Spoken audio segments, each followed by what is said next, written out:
안녕하세요. 저는 현재 서울역에서 냉동 삼겹살 전문점인 국민회관을 운영하고 있고요. 수원시청역에 한우 전문점 국보회관을 운영하고 있는 최원근이라고 합니다. 저는 다른 사람들과 틀리게 금수저로 태어나가지고, 하지만 그 금수저가 계속 이어지질 않고 한번 위기가 왔었죠. 큰 위기가. 처음으로 20살 때 이제 아르바이트를 하게 됐어요. 그때 그 사장님이 대박집 사장님이었죠. 그 사장님 밑에서 한 4년을 있었었는데, 그때까지만 해도 제가 공대생이었어요. 고등학교 때는 꿈이 대학 교수가 꿈이었었거든요. 아르바이트를 하다가 제가 판매를 잘하다 보니까 경영학과로 가야겠다는 생각을 하게 된 거예요. 그 어린 나이 20살 때도 레스토랑에서 일하면서 팁을 가장 많이 받은 아르바이트생이었고, 맥주 판매 같은 것도 제가 1등을 몇 번 했었어요. 그러니까 자신감도 붙고 경영학과로 바꿔야겠다라는 생각을 했었죠. 제대를 하고 나서 어학연수를 가게 됐는데, 거기서 이제 경영학과의 꿈을 가지고 편입을 했어요, 미국으로. 그리고 대학을 졸업하고 나서 이제 한국에 와서 대기업 회사에 들어갔는데, 거기 이제 무역회사였거든요. 처음에 한 1, 2년은 엄청 고생을 하다가 3년차, 4년차 때부터 인정을 받고 해외 근무도 갔다 왔어요. 그때까지만 해도 아파트도 몇 채 있었었고 건물도 있었었기 때문에 돈에 대한 욕심이 전혀 없었었고 돈이 필요하지도 않았었고, 해외 근무를 갔다 왔는데 집이 폭삭 망해가지고 그때부터 이제 꿈이 또다시 바뀌기 시작하는 거예요. 그때부터 돈을 벌어야겠다, 장사를 해야겠다는 생각을 하게 됐죠. 그래서 어렸을 때 대박집 사장님 밑에서 했던 그 경험을 살려서 커피숍을 시작하게 됐죠. 커피숍을 시작하게 됐는데 장사가 안 되는 거예요. 그래서 그때부터 서울, 대전, 대구, 부산, 제주도까지 해서 커피숍, 테이크아웃 전문점 1,400군데를 갔다 왔죠. 장사 공부는 학교에서 배울 수가 없는 거기 때문에 실제 그 필드에서 뛰시는 분들의 그 촉이나 감각 이런 걸 배울 수가 없거든요. 그래서 엄청 돌아다니기 시작을 해서 이제 배웠죠. 장사가 잘 됐는데 더 좋은 데로 가서 한번 커봐야겠다 라는 생각을 해서 가게를 팔고 대출을 받아서 판교 테크노밸리에 딱 들어가죠. 거기서 솔직히 진짜 대박이 났죠. 제가 들어갔었을 때만 해도 커피숍이 23개였어요. 100m 안에. 제가 들어가자마자 5개가 쫄딱 망했거든요. 그리고 나서 이제 어느 정도 돈을 벌기 시작하니까 돌아다니는 공부가 아니라 아카데미식 공부를 되게 하고 싶은 거예요. 나라에서 주최하는 거나 아니면 사설기관 같은 데서 공부를 시작하죠. 그때 새롭게 깨닫게 되는 거죠. 커피숍으로 벌 수 있는 돈은 한계가 있구나. 그때 친했던 형님들이 한 분은 삼겹살집을 10년 정도 하셨는데 아파트를 사셨는데 대출이 1원도 없는 거예요. 또 한 분은 한우집을 한 15년 하신 분이 있는데 건물이 한 2-3개 되는데 대출이 1도 없는 거예요. 그렇다면 커피숍에서 10년, 20년 할 수 있을까? 라는 생각도 들고, 커피숍에서 진짜 아파트를 살 수 있을까? 생각이 드는 거죠. 그래서 이제 고깃집에 대한 공부를 시작합니다. 그렇게 해서 한 1년 정도 커피숍은 그만 다니고 고깃집을 엄청 다니다가 이제는 됐다 해서 매장을 오픈을 하죠. 코로나 2달 전에요. 고기 싼 거를 파는 것보다는 어느 정도 가치 있는 걸 팔아보자 라는 생각에 처음 매장이 서울역 국민회관의 냉동 삼겹살집이라고 오픈을 했는데 다행히 잘 됐죠.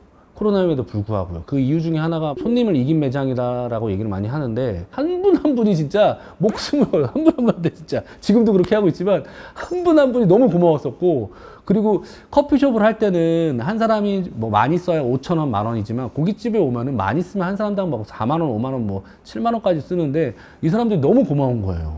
그러면 한 사람이 4만 원, 5만 원, 뭐 7만 원, 10만 원까지 쓰는 거에 대해서 가치를 더 드려야겠다라는 생각에 정말 별의별 걸 다 했어요. 과실주도 줘봤고요. 인삼도 해가지고 줘봤고, 주말 농장도 하고 야채도 직접 해가지고 해드리거든요. 그런 식으로 손님들의 가치를 제공하니까 나름 이렇게 잘 되는 것 같습니다. 저희 국보회관 같은 경우는 부자들만을 위한 매장은 아니에요. 한우를 처음 접해보시는 분들한테 굉장히 좋은 매장이라고 생각을 하고, 자주 오기에도 좋은 매장이라고 생각을 하는 이유가, 일단 맛에 있어서 저희도 툭불 넘버 9만 쓰고 있고 숙성해서 쓰고 있는데, 한우를 과연 일반 사람들이 한 달에 몇 번을 먹을까? 1년에 몇 번을 먹을까요? 저희 국보회관 메뉴 중에 한우 케이크라고 이제 메뉴가 있는데요. 한우 케이크 같은 경우는 왜 시작을 하게 되냐면, 특히 한우 같은 경우는 내가 산다, 이게 딱 티가 나는 거기 때문에 그거를 갖다가 더 이렇게 티가 나게 해주려면 생일날은 무조건 케이크를 들고 간단 말이에요. 그 케이크 값을 쓸 필요 없이 한우 케이크로 실제로 뭔가 굉장한 걸 받은 느낌이 나요. 10명 중에 11명은 진짜 와 해요. 옆에 있는 사람까지요. 저도 가끔 놀라거든요. 손님들을 위해서 많이 해드리지만